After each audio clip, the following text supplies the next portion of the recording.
Hello, my name is Bill Dusch, the mayor of Concord, and I'm going to read you a book today called Mr. Willoughby's Christmas Tree.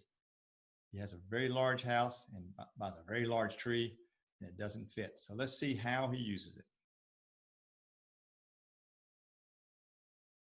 So let's start Mr. Willoughby's Christmas Tree.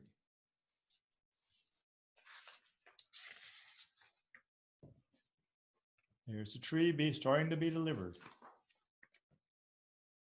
Mr. Willoughby's Christmas tree came by special delivery, full and fresh and glistening green, the biggest tree he had ever seen. He dashed downstairs to open the door. This was the moment he'd waited for. A magnificent tree, splendid, he cried. Please, sir, won't you carry it right inside? I think it might look best this year, right in the parlor corner here.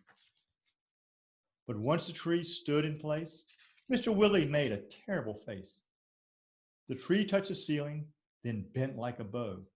Oh, good heavens, he gasped. Something's got to go.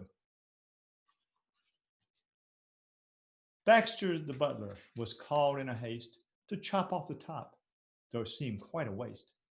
That's great, Mr. Willoughby cried with glee. Now we can start to trim my tree. When the trimming was well underway, the top was placed on a silver tray. Baxter said, I know just who would be delighted with this Christmas tree. So it'll be presented to Miss Adelaide, Mr. Willoughby's upstairs maid.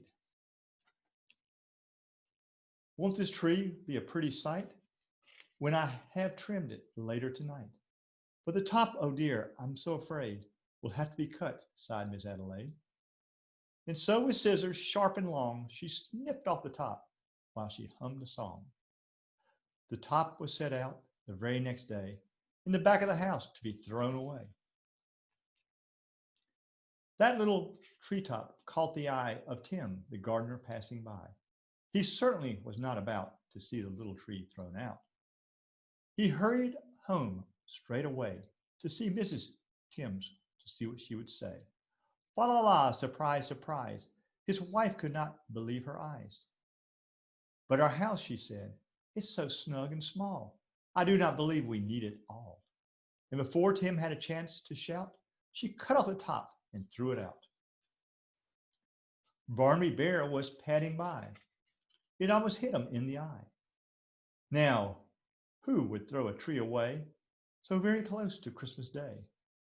I'll take it home. That's what I'll do. Look, Mama Bear, I have a present for you. It's a pretty tree, yawned Barnaby quite drowsily.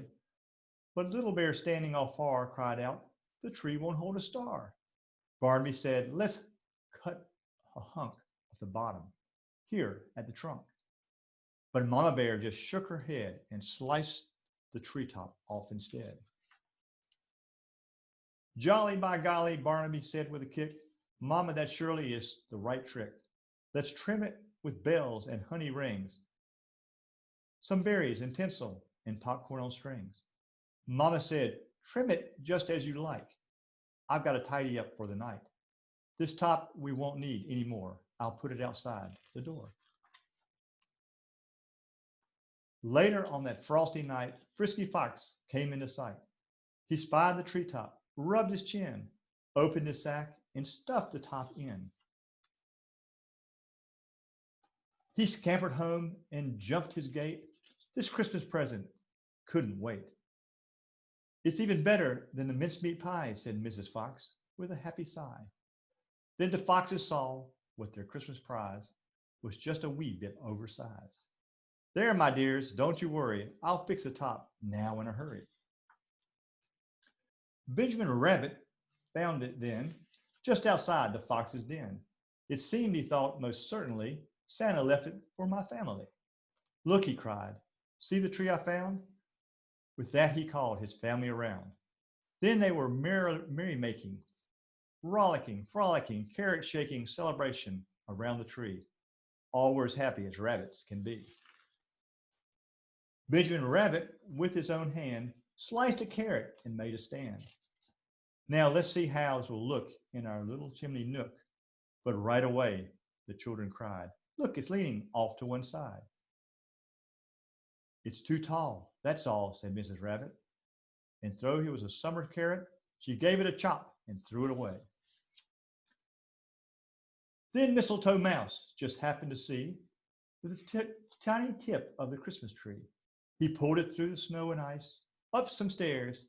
He fell down twice. At last he reached his cozy house. Just inside, just the right size, said Miss Mouse.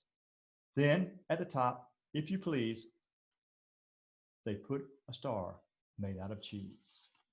So that's the story of Mr. Willowby's Christmas tree. Thank you and have a Merry Christmas.